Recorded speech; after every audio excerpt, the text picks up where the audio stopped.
Hey there guys. So in this video, I want to really talk about what can you do right now to really get cheaper leads for your cleaning service if you're already doing online advertising, specifically through Facebook. And this is a really important discussion today because a lot of people make this mistake, and it's really just unfortunate because if you're doing these things the wrong way, and I'm actually a victim of doing this myself, you're really going to pay for it in the end without even knowing it. So to give you an example, I was setting up a campaign recently. I got a little bit cocky.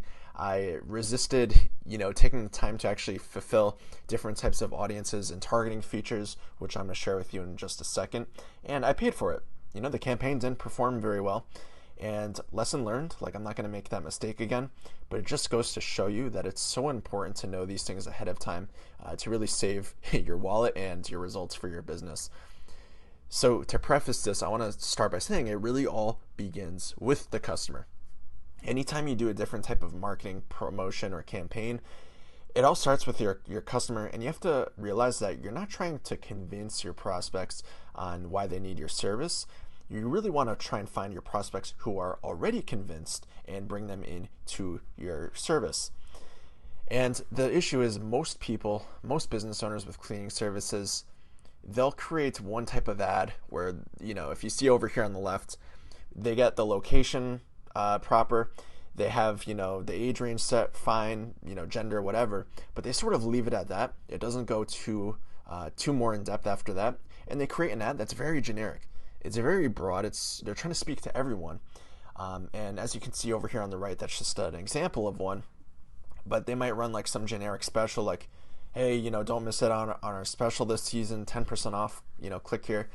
But the issue is you're not speaking to anybody directly, and as a result, your results are going to be far less superior than if you were to create different buckets of people and speak to all of those people directly.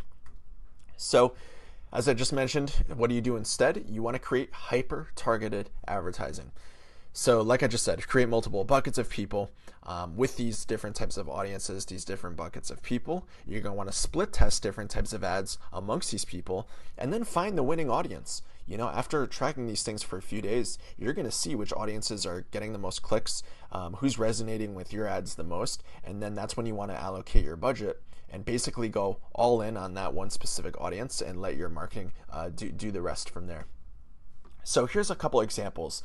And I've seen these work really well actually for cleaning services. So, you can feel free to steal them if you want. But one audience to keep in mind is, the elderly folks. So this works really well for people that I don't want to say younger, because obviously middle-aged people have parents too. But you want to really tug on the pain point of having a gift for, let's say, their parents or their grandparents who could just really use a nice service. So as you can see over here on the right, here's just some targeting ideas that you could use for your campaigns. But you could leave the gender all because, male and female, they both have parents, obviously. The age range, like I said, this could be very broad too. And as far as some interest targeting ideas, you could go after people that, for example, have an interest in Hallmark, like gift card pages, stuff like that. They have an interest in buying Christmas gifts, online shopping, birthday gifts. So you could actually target all of these things within the Facebook interest targeting, which is really neat. And I'm going to show you guys at the end of this video some real life examples of doing this. But this is just a better way to sort of dial in on people that already have a history of spending money on gifts and gift cards and presents and stuff like that, because they're that much more likely to, spend money after seeing a campaign like this. And as far as the ad copy goes, keep it on the tone of something that's warm. Really tug on something like, how appreciative someone should be of their parents, and, that it's a little bit time bound. Now, that's a little bit, I don't know what the word I'm looking for. It's a little intense, like, if you're addressing people that maybe have parents or grandparents that might not be alive for that much longer. But that's really just a great way to, like I said, get people to take action, because people react on these things based out of emotion. So that's really the whole goal of these. Now, another thing too, going after moms and dads, so people that already have children, right? So, people that are married, that's going to be a really important interest targeting idea, but as well as people that have kids. So you could target people that specifically have kids, all the way from newborns up to age, I think it goes up to parents with ages of kids from 18 to 27, something like that. So you could target all of those people if you want. And the whole idea is really just to have more of like a convenience type offer. So for these families that are busy raising their children, sometimes having a residential cleaning service could be very helpful and just really positively impact their lives.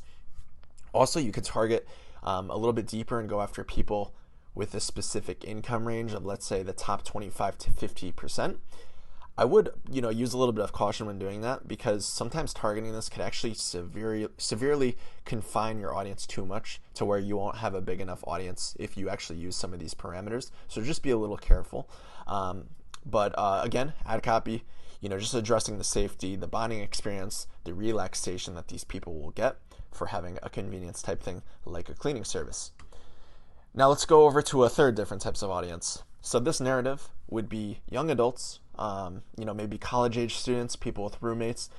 And the whole idea with a premise like this is just going after people that maybe have messy roommates. They often find it difficult to see who has the role of cleaning their apartment or what have you. So as you can see, some interest targeting ideas, keeping the age range from 18 to maybe, late 20s, 30s, something like that.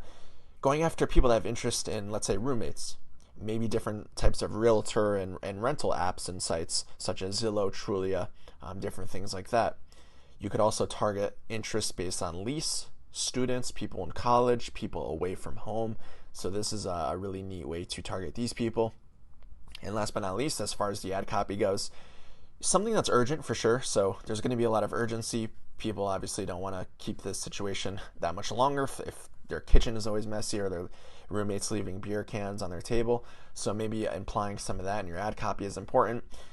A lack of time, peace of mind that they'll get from using the service, things like that. So right now I'm within the ads manager. So this is just an example of how you would create an audience like this. So when you're creating a new audience, you're going to want to select the town that you're servicing, or the county, whatever you're doing. And then after you select that, as you can see, you have the age, the genders who you want to target. But like I said, most people stop here. So where the actual neat aspect of this all comes in is with the interest-based targeting.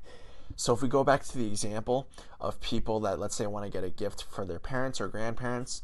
So again, you could select the age appropriately, 18 to 50. And then when it comes to interest, this is where you could start getting fancy and doing things like, let's say, Hallmark. So be careful also. When you search for some of these companies, they'll have an employer section. Don't do that. You're just going to want to go after interest. So you could do Hallmark, and then after you click suggestions, they'll have some really good suggestions for you. So you could do Hallmark cards. Let's see, maybe online shopping, Christmas gift. That's a good one.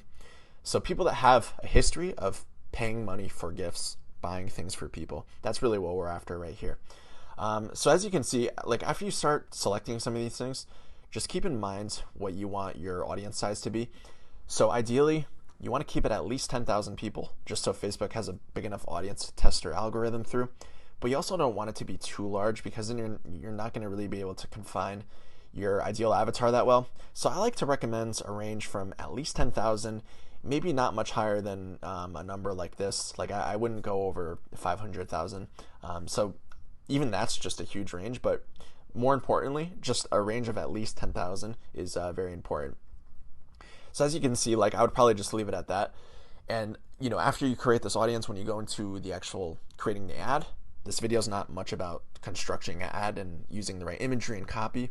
But again, you're going to want to address that in the actual text and basically say something like, looking for the perfect gift for your parent, for your grandparents. Surprise them, make their summer wonderful with a surprise like this, so-and-so, and then just have your offer right there. So guys, that's a high-level overview of all of this stuff. But really try this out. Don't just stick to broad targeting and trying to speak to everyone, because trust me, even though you might feel like you're confining yourself to a specific audience doing it that way, you're going to get a relatively higher response rate from doing something like this.